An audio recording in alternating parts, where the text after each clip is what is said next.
Welcome to target with Indian. नमस्कार। Today current affair के आज के अंक में महत्वपूर्ण टॉपिक को देखते हैं।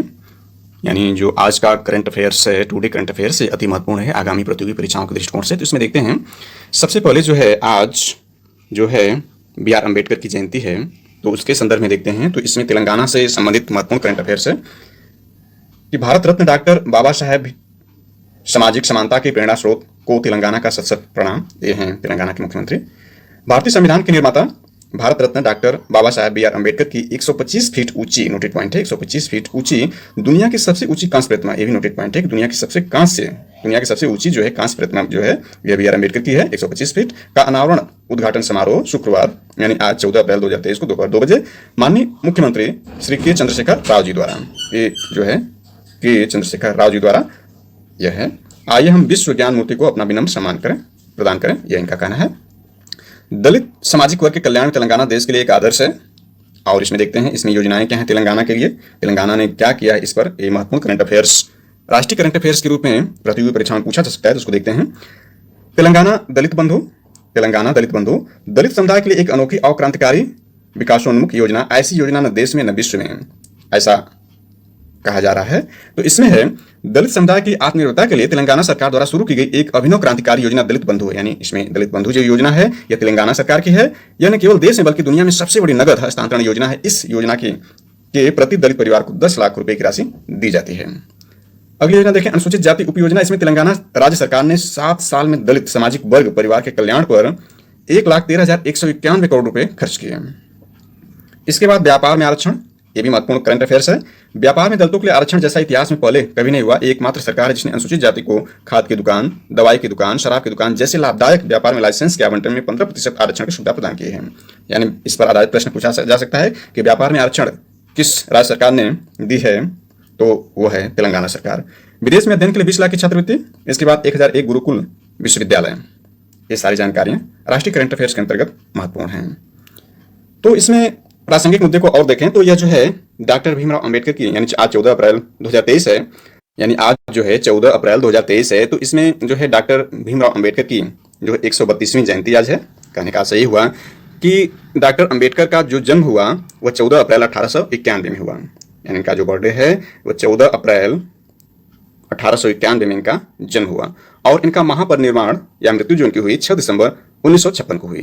और 2023 में जो इनकी जयंती है वो 132वीं जयंती है बी आर अम्बेडकर जी की। इनसे संबंधित अन्य महत्वपूर्ण ऐतिहासिक घटनाओं के बारे में देखें तो डॉक्टर अम्बेडकर एक अस्पृश्य जाति महार से संबंधित थे। डॉक्टर अम्बेडकर ने निम्न जातियों को संगठित करने का कार्य प्रारंभ किया। उन्होंने निम्न जातियों के लिए एक पृथक निर्वाचन की मांग की और मंदिरों में सभी को जाने के लिए आंदोलन चलाया। उन्होंने अपने आंदोलन के माध्यम से कांग्रेस का विरोध किया और ब्रिटिश साम्राज्यवाद के भक्त हो गए। 1920 ईस्वी में, नोटेड पॉइंट है, इंपॉर्टेंट है जो एग्जाम के दृष्टिकोण से उसको देखते चलते हैं। 1920 ईस्वी में इन्होंने the all India displaced class federation, ये कई बार एग्जाम पूछा गया है कि the all India displaced class federation की स्थापना किसने की है, तो 1920 में बी आर अम्बेडकर जी ने की है। इससे एक भारतीय स्तर के नेता बन गए। 1924 ईस्वी में अम्बेडकर ने बंबई में बहिष्कृत हितकांडी सभा की स्थापना की। यानी बहिष्कृत हितकांडी सभा की स्थापना भी अम्बेडकर जी ने की है, ये की है 1924 में। 1927 ईस्वी में इन्होंने मराठी में बहिष्कृत भारत नामक पत्रिका का प्रकाशन किया, ये भी इंपॉर्टेंट है। इसी वर्ष उन्होंने हिंदुओं और छूतों में सामाजिक समानता के सिद्धांत का प्रचार करने के लिए समाज समता संघ स्थापित किया, ये भी नोटेड पॉइंट है। समाज समता संघ की स्थापना बी आर अम्बेडकर जी ने किया। मजदूर वर्ग के हितों की रक्षा के लिए स्वतंत्र श्रमिक पार्टी का गठन किया, ये भी नोटेड पॉइंट है। स्वतंत्र श्रमिक पार्टी का गठन भी इन्होंने किया। दिसंबर 1927 में इन्होंने सार्वजनिक कूपों तथा तालाबों से पानी लेने के लिए और अछूतों के अधिकारों की रक्षा के लिए सत्याग्रह प्रारंभ किया। 1942 ईस्वी में अम्बेडकर ने अनुसूचित जाति परिसंघ, ये भी इंपॉर्टेंट है, अनुसूचित जाति परिसंघ की स्थापना 1942 में बी आर अम्बेडकर जी ने की। अंतोगत्वा इन्होंने हिंदू धर्म के परित्याग की घोषणा की और बौद्ध धर्म ग्रहण कर लिया। और इसमें उल्लेखनीय पॉइंट है कि डॉक्टर भीमराव अम्बेडकर लंदन में हुई तीनों गोलमेज सभाओं में अछूतों के प्रतिनिधि के रूप में बुलाया गया इनको, अर्थात ये तीनों गोलमेज सम्मेलनों में भाग लिए। और तीनों गोलमेज सम्मेलन के समय इंग्लैंड का प्रधानमंत्री जो था वो जेम्स रैमजे मैकडोनाल्ड था। इसके बाद महत्वपूर्ण प्रसंग देखें तो अंतरिम सरकार जो 1946 में स्थापित किया गया, अंतरिम सरकार का जो गठन 1946 में किया गया, तो इसमें 14 सदस्य जो है अंतरिम सरकार में सदस्य बने थे, जिनमें बी आर अम्बेडकर जी नहीं थे। लेकिन स्वतंत्र भारत का पहला मंत्रिमंडल जो 1947 में बना था, इसमें भी कुल मिलाकर 14 सदस्य थे और इसमें बी आर अम्बेडकर जी को विधि मंत्री के रूप में कार्यभार दिया गया था। और इसके बाद इनका एक महत्वपूर्ण योगदान देखें तो इन प्रारूप समिति यानी संविधान सभा का जब निर्माण का कार्य शुरू हुआ तो इनको प्रारूप समिति का अध्यक्ष बनाया गया। संविधान सभा की सभी समितियों में सबसे ज्यादा महत्वपूर्ण थी प्रारूप समिति। इसका गठन 29 अगस्त इंपॉर्टेंट है, इसका गठन प्रारूप समिति का जो गठन 29 अगस्त 1947 को हुआ था। यह वह समिति थी जिसे नए संविधान का प्रारूप तैयार करने की जिम्मेदारी सौंपी गई थी। इसमें 7 सदस्य थे जिनके नाम इस प्रकार थे, यानी पहले इसमें हैं doctor B R Ambedkar ji जो इसके अध्यक्ष हैं, इसके अध्यक्ष थे। दूसरे थे एन गोपाल स्वामी अयंगर, तीसरे अल्लादी कृष्ण स्वामी अयंगर, चौथे डॉक्टर के एम मुंशी, पांचवें सैयद मोहम्मद सादुल्लाह और छठवें थे एन माधवराव। इन्होंने बी एल मित्र की जगह ली जिन्होंने स्वास्थ्य कारणों से त्यागपत्र दे दिया था। और सातवें टी टी कृष्णाचार्य, इन्होंने सन 1948 में डीपी खेतान की मृत्यु के बाद उनकी जगह ली। वैसे अंबेडकर जी के बारे में इस छोटे से वीडियो में यानी उन कार्यों और उपलब्धियां और उनके योगदान के बारे में बताया जाए तो ये संभव नहीं है। तो नेक्स्ट टॉपिक देखते हैं, यानी इनकी जो जानकारी है करंट अफेयर्स के अंतर्गत इतनी ही महत्वपूर्ण है। तो और इससे आगे की करंट अफेयर्स को देखते हैं। अब इसमें देखते हैं अप्रैल 2023 में हुए कुछ महत्वपूर्ण करंट अफेयर संबंधित घटनाओं की। तो इसमें 6 अप्रैल से 14 अप्रैल तक यानी आज तक 6 अप्रैल का जो है वह भारतीय जनता पार्टी यानी बीजेपी का स्थापना दिवस मनाया गया। तो इसमें जो 6 अप्रैल से यानी एक सप्ताह के लिए समता दिवस का आयोजन किया गया, ये भी महत्वपूर्ण है करंट अफेयर्स के दृष्टिकोण से। इसके बाद जो है 7 अप्रैल यानी 7 अप्रैल जो है यह विश्व स्वास्थ्य दिवस के रूप में मनाया गया, विश्व स्वास्थ्य दिवस के रूप में मनाया गया। और इस बार जो 7 अप्रैल 2023 को विश्व स्वास्थ्य दिवस मनाया गया, यह इसकी 75वीं जो है वर्षगांठ थी। 75वीं वर्षगांठ इस बार मनाई गई विश्व स्वास्थ्य संगठन की, क्योंकि विश्व स्वास्थ्य संगठन जो है यानी WHO की स्थापना जो की गई थी वो 1948 में की गई थी, 1948 में की गई। और इसका जो मुख्यालय है वह स्विट्जरलैंड के जिनेवा में है, विश्व स्वास्थ्य संगठन का। और इस बार जो है विश्व स्वास्थ्य दिवस यानी 7 अप्रैल 2023 को जो विश्व स्वास्थ्य दिवस मनाया गया उसकी थीम रखी गई थी सभी के लिए स्वास्थ्य। इंपॉर्टेंट है, सभी के लिए स्वास्थ्य जो इस बार विश्व स्वास्थ्य दिवस की थीम है। और भारत जो है विश्व स्वास्थ्य संगठन का जो सदस्य बना वो 12 फरवरी 1948 को बना। इसके बाद अप्रैल की तीसरी जो है ऐतिहासिक महत्वपूर्ण घटना को देखें तो इसमें 10 अप्रैल है, यानी 10 अप्रैल को जो है वह चंपारण सत्याग्रह का वर्षगांठ थी। यानी 10 अप्रैल 1917 को चंपारण सत्याग्रह शुरू हुआ था। और इस साल 10 अप्रैल 2023 को जो चंपारण सत्याग्रह की 106वीं वर्षगांठ थी। इसके बारे में कुछ जानकारी, संक्षिप्त जानकारी देखें।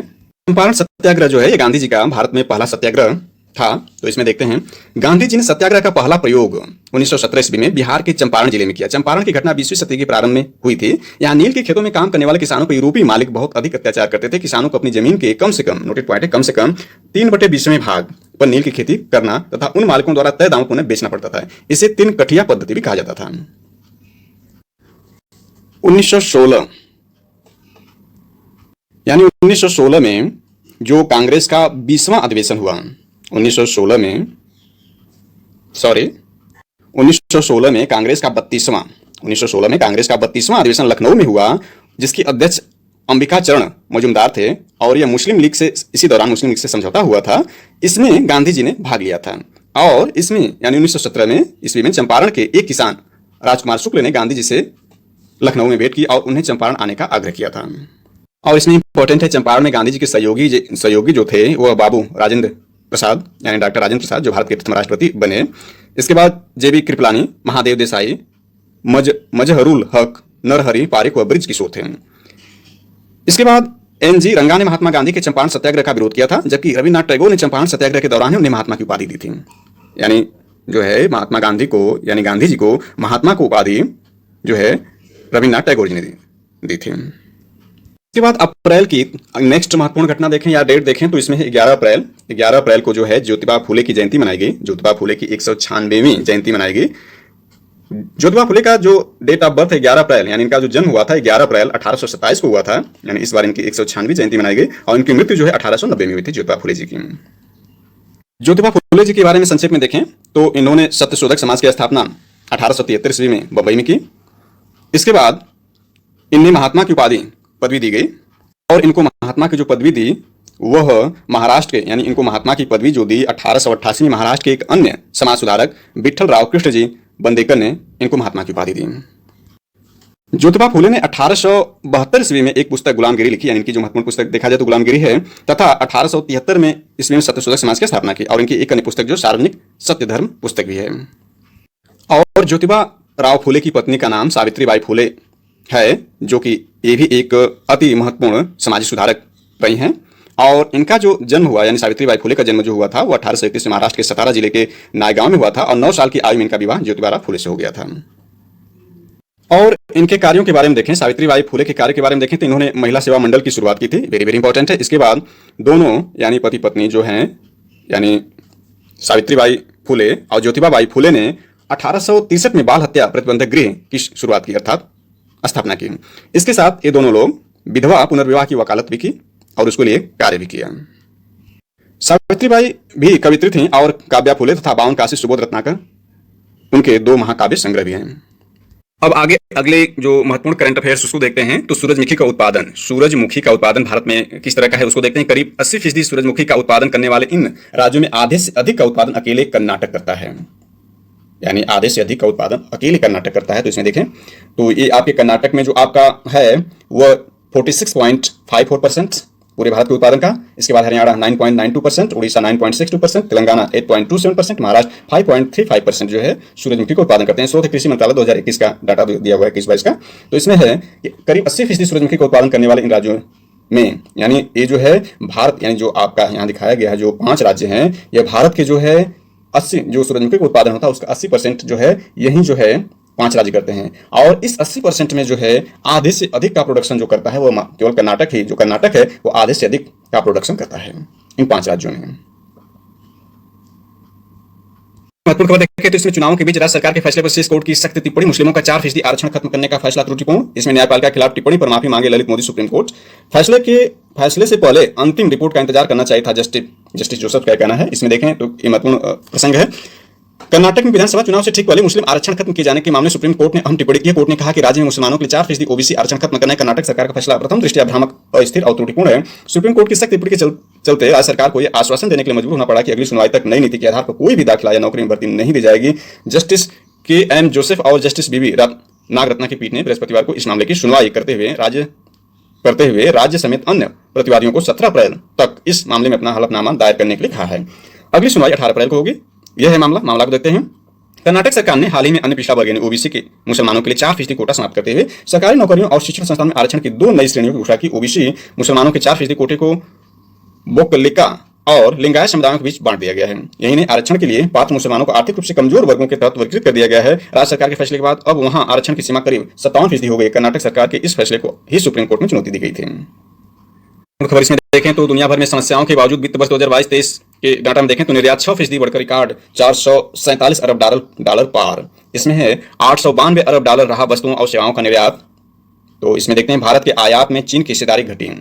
इसको देखते हैं तो यहाँ पर है भारत के आयात में चीन की हिस्सेदारी 1 साल पहले के 15.43% से घट करके 2022-23 में 13.79% हो गई है। इसमें उर्वरक और इलेक्ट्रॉनिक सामान जैसी सामग्री प्रमुख रूप से शामिल है।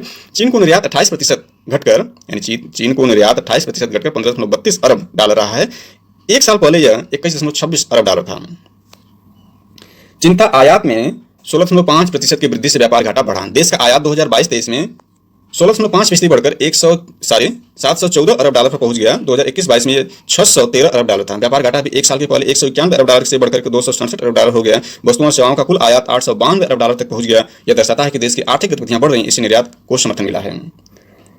इसको और विस्तार से देखते हैं तो दुनिया भर में उच्च महंगाई, ज्यादा ब्याज दरें और भू राजनीतिक तनाव के बीच वित्त वर्ष 2022-23 में भारतीय अर्थव्यवस्था की अच्छी तस्वीर दिखी है। इस दौरान रिकॉर्ड 447 अरब डॉलर का निर्यात हुआ। 2021-22 में 422 अरब डॉलर के मुकाबले 6% ज्यादा है। इंपॉर्टेंट है कि 2021-22 में 422 अरब डॉलर का निर्यात हुआ था और 2022-23 में जो यह है यह 447 अरब डॉलर का निर्यात हुआ, यानी इसमें जो 6% ज्यादा है। मुख्य रूप से पेट्रोलियम, यानी इसमें जो इंपॉर्टेंट है मुख्य रूप से पेट्रोलियम, फार्मा, रसायन तथा समुद्री उत्पादों के क्षेत्रों में बेहतर प्रदर्शन से निर्यात अच्छा रहा है।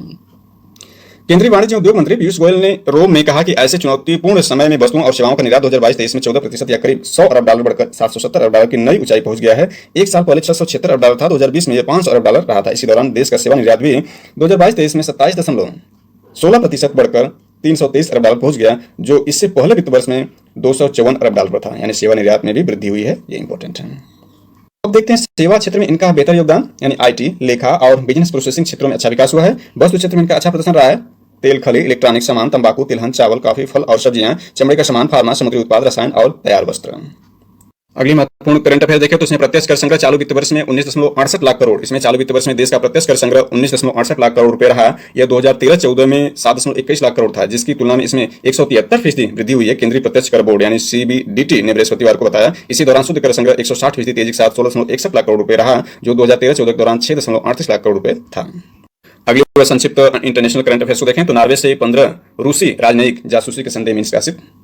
इसके बाद स्वीडन ने पाकिस्तान में बंद किया अपना दूतावास।